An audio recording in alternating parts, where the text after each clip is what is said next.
Hello, Commanders, and welcome to the continued tour of the galaxy.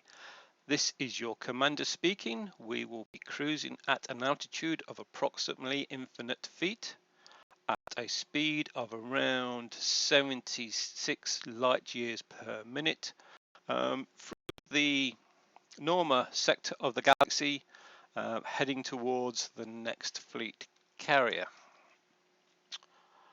So our route will take us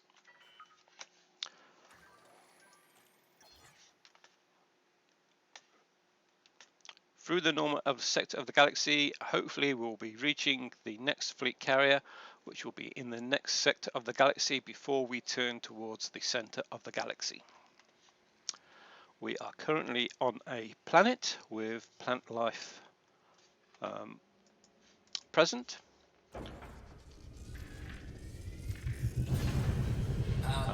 Plant life is all fully scanned. So we have tubes,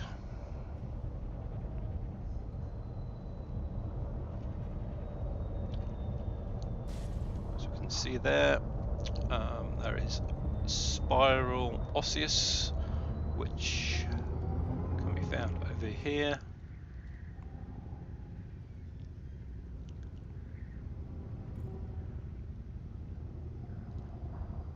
And some very unusual standing stones. So as we are around 20,000 light years from Sol, these can't be human made, and I find it very unexpected that these will have formed naturally in a standing position like that. But anyway, we are now off to the next landing gear retracted system.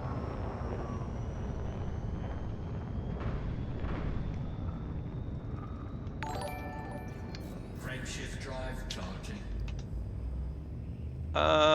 Painstaking BMI. Thanks very much for the follow. We are just starting the next leg of the tour of the galaxy.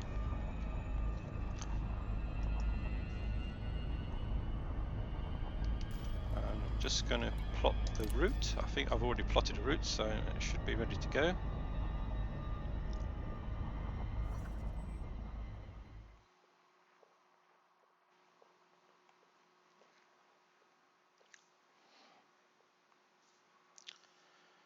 Yeah, so it's quite a long stretch, this next route. I think it's about 2,000 light years. And how many jumps is that? That will be 36 jumps, so that will take us approximately 45 minutes. Maybe a little bit longer, and a lot longer if we find something on the way. Right, so here we go. Frameshift drive charging.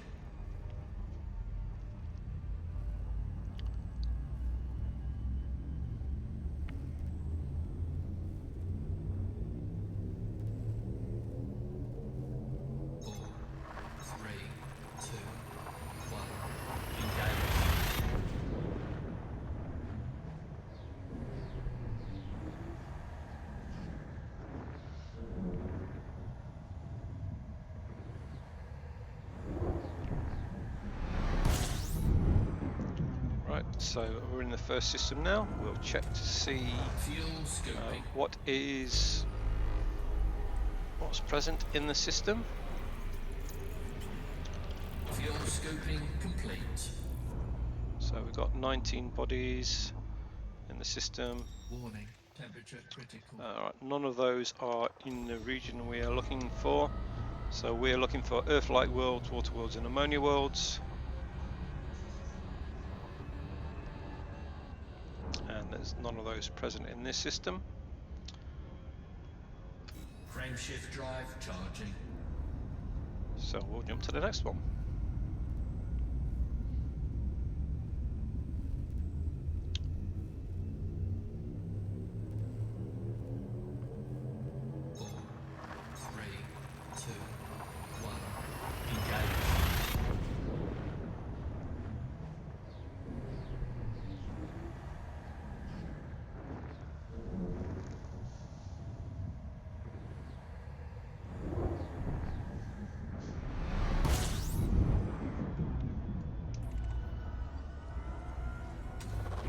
Fuel scoping.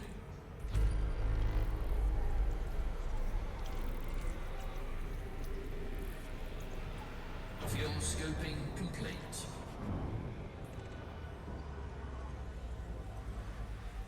Warning, temperature critical.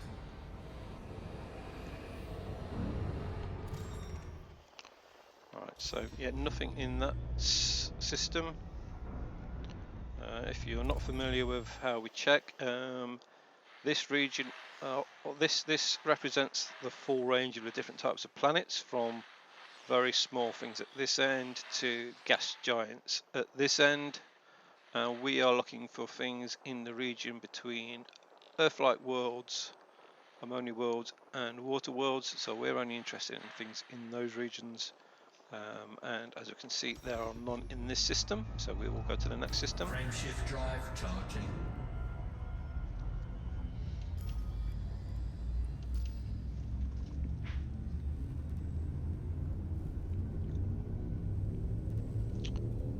So I've now been doing this tour for 2 months and a week. So far I haven't seen a single other commander since I left the bubble. I've been to several fleet carriers, or all of the fleet carriers, between the tip of the spiral arm near Sol to the center of the galaxy, where we're getting pretty close to now. Fuel scoping complete. I have I think it's just 2, maybe 3 more before I get to the center, but they are all relatively close to each other, so that shouldn't take too long to get between them. I think that's just a gas giant there.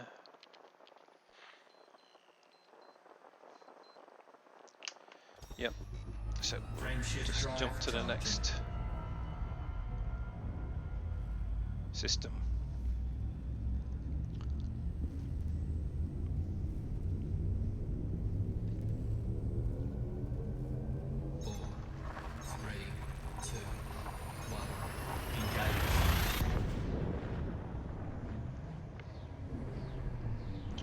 So if you're watching on Twitch, please check out my About section.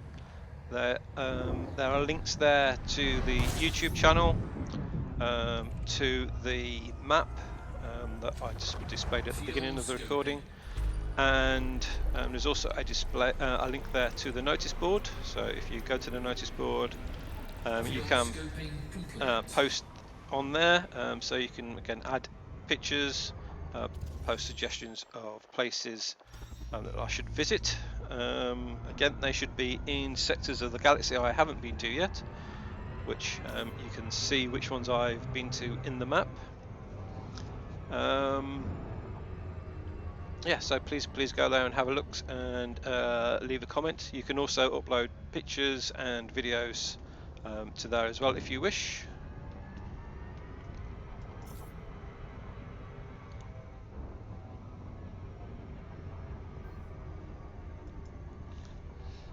Right, so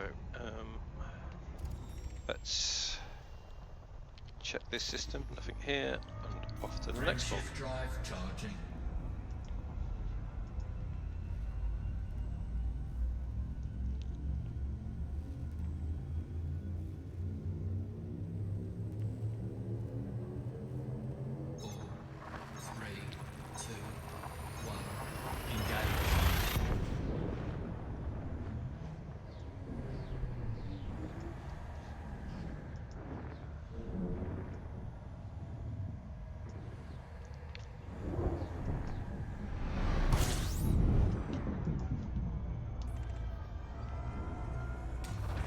Fuel scoping. System scan complete. Fuel scoping complete. Warning, temperature critical.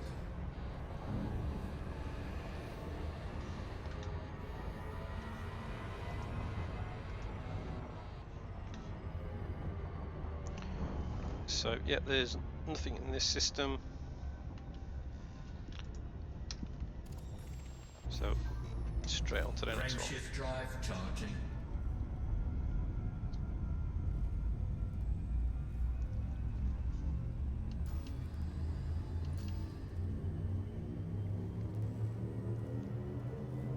Four, three, two, one. Engage.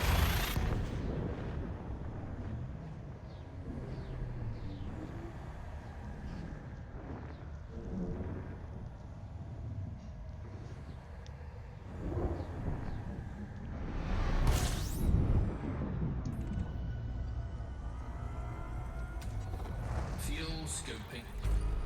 System scan complete. Right, so it's just told us that the system Fuel scan is scoping complete. So complete. that means there's no point in me looking at the scanner to see if there's any planets, because I know there isn't. Frameshift drive charging.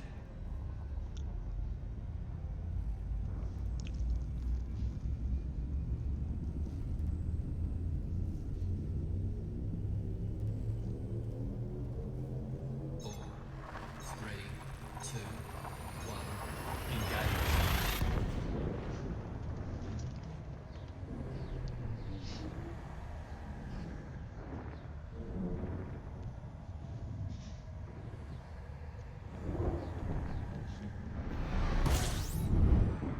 Right, if you didn't catch yesterday's stream from Frontier, they had some very exciting news about Odyssey Update 8 and beyond.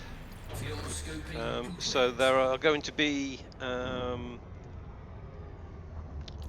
avatar emojis, so you can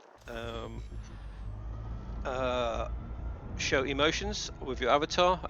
I've seen there's going to be a thumbs up, a wave, a salute, and a number of other options to trigger animations in your avatar. They also announced that in update, I think it was going to be update 9, I'm not sure how far ahead, there's going to be a new SRV with 2 seats and set up to be a combat SRV. So they didn't show pictures of that, but that's very exciting news. And the prospect of a new SRV has been something that has been rumoured since the announcement of Odyssey, when there was a picture leaked of the new SRV. It did look very similar to the current one, but the wheel arrangement was slightly different, and it looks like the passenger cabin is going to be slightly different, having to collect an extra person in there. So yeah, that would be exciting.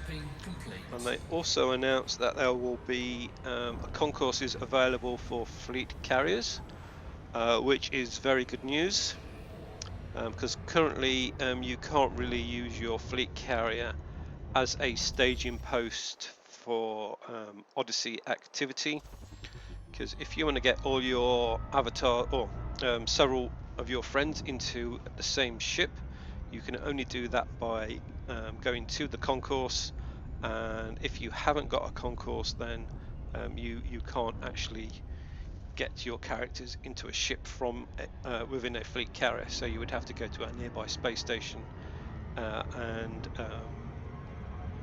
go to or choose what ship you all want to be in from there. They also showed footage of the 4-seater spaceships. So some of the spaceships will receive an extra passenger seat, so you can get an entire team into one ship.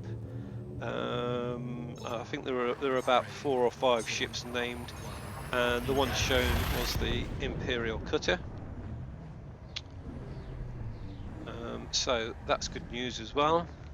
And there was also more information about engineers at Colonia There are going to be 4 Odyssey engineers, so there'll be engineering, weapons Fuel and armour scoping. at Colonia.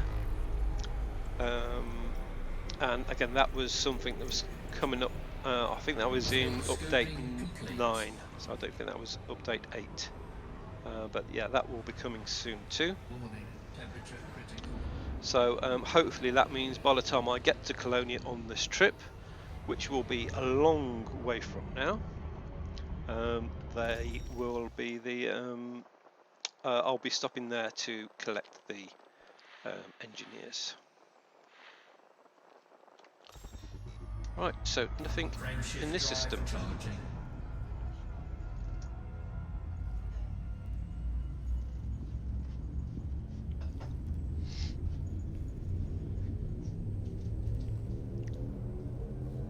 Four, three, two, one. Engage.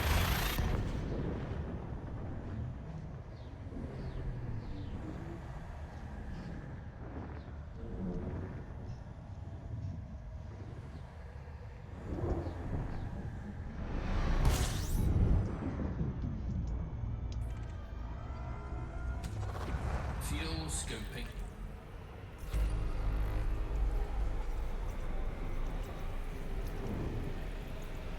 Fuel scoping complete.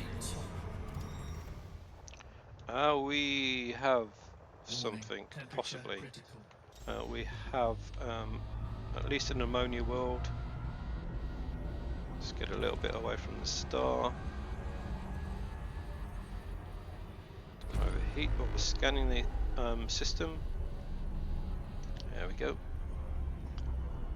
Right, so what do we have? We have at least an ammonia world and possibly an Earth-like world.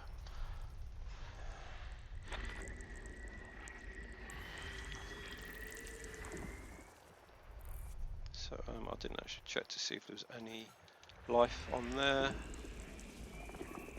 No, so there's no life on there. So we are now scanning the system. We've collected the data from the system, but this is the process of interpreting that data. So we have a water world there, so we will go and visit that and map that world. We just want to see what else is in the system. So it looks like probably just a few more small planets.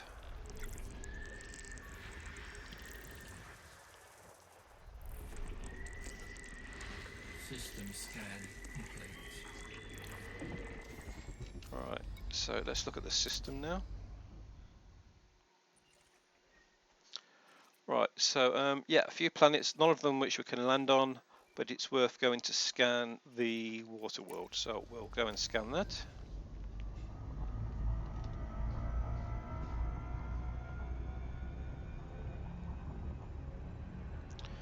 Right, so that's 1800 light seconds away. That will take us a couple of minutes to get there.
so we should be close enough now to launch some probes. So let's do that.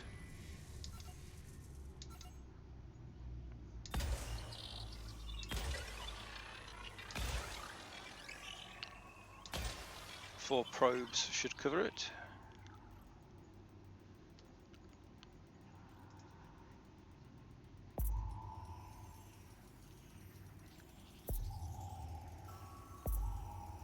Surface scan by 50%. Surface scan complete.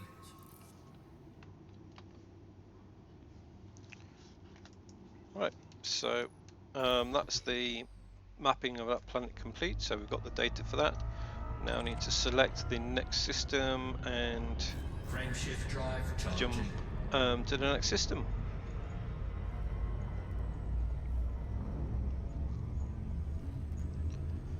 What do we have to do? 26 jumps till we reach the next system. That will be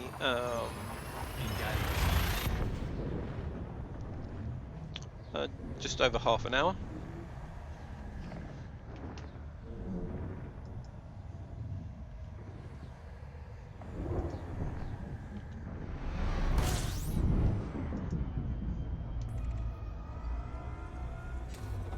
Fuel scoping.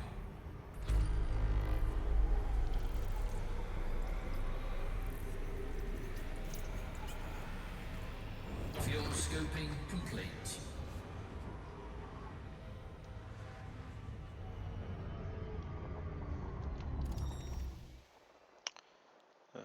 What do we have here? Nothing of Frameshift interest. drive charging. Nope. Frameshift drive charging.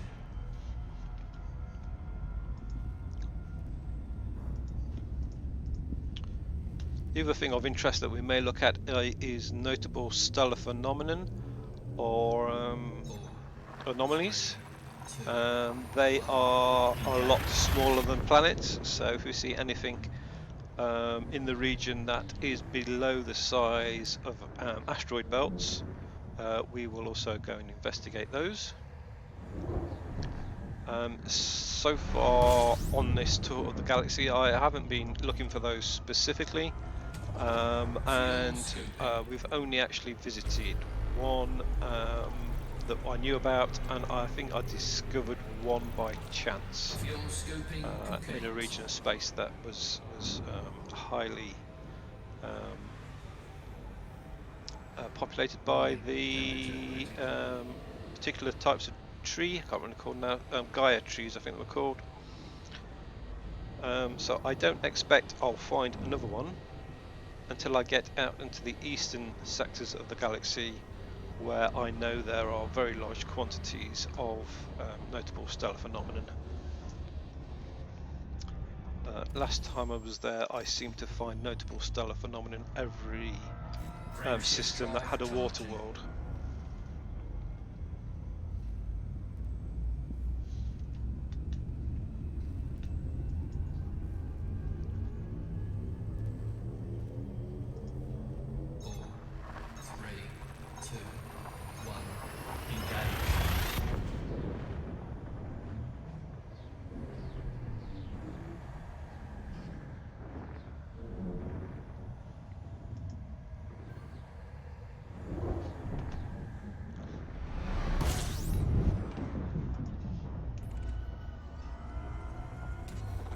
Fuel scoping.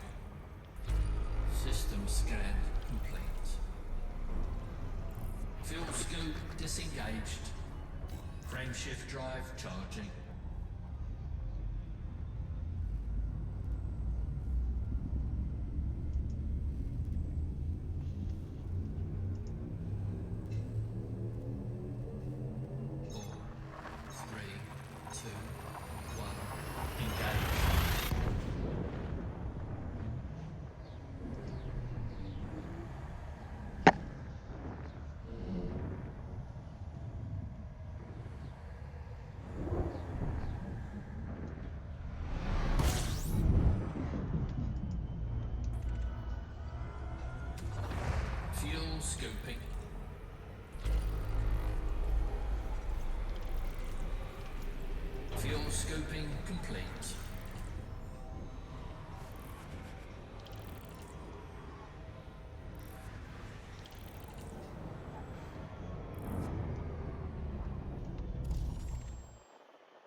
Nothing there.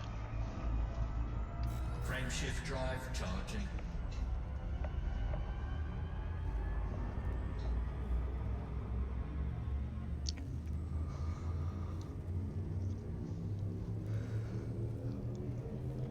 Four, three, two, one. Engage.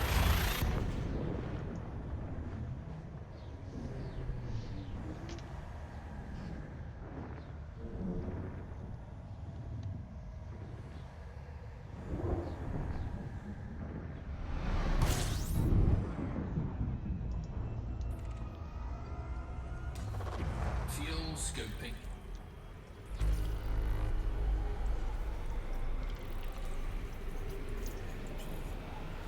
Fuel scoping complete. Warning, temperature critical.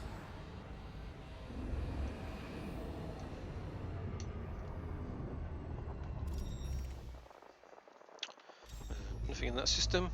Frameshift drive charging.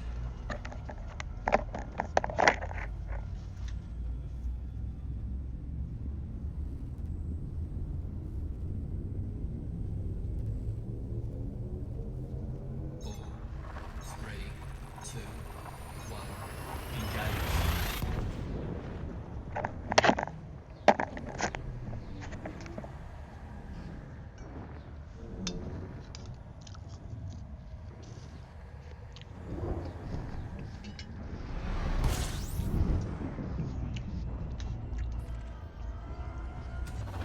Fuel scoping.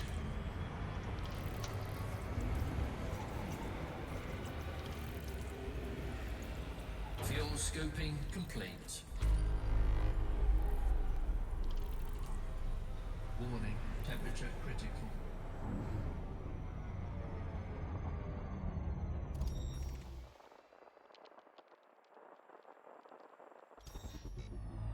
Frameshift drive charging.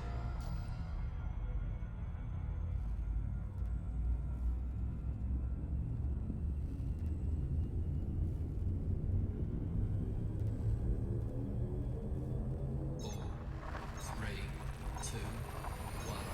Engage.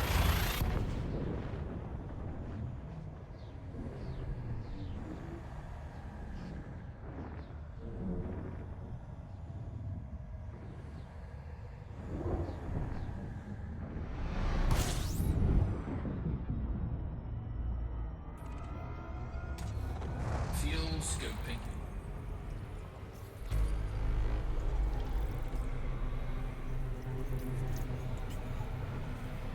Fuel scoping complete.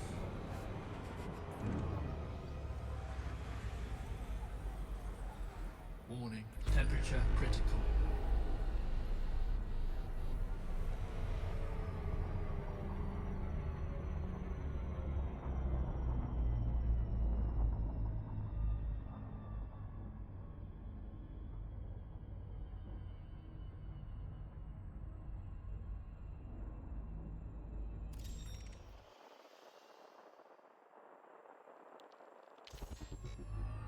Frameshift drive charging.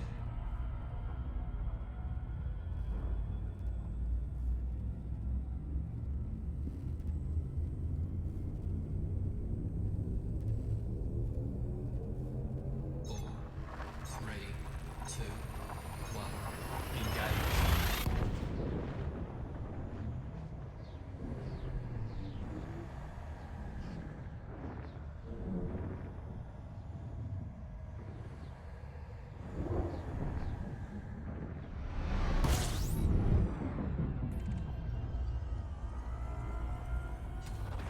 Fuel scoping.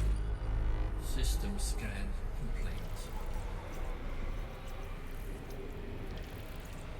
Fuel scoping complete.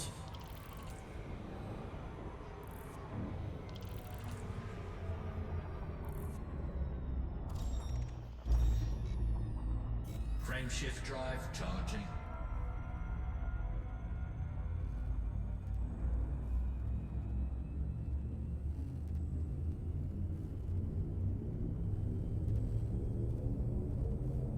Four, three, two,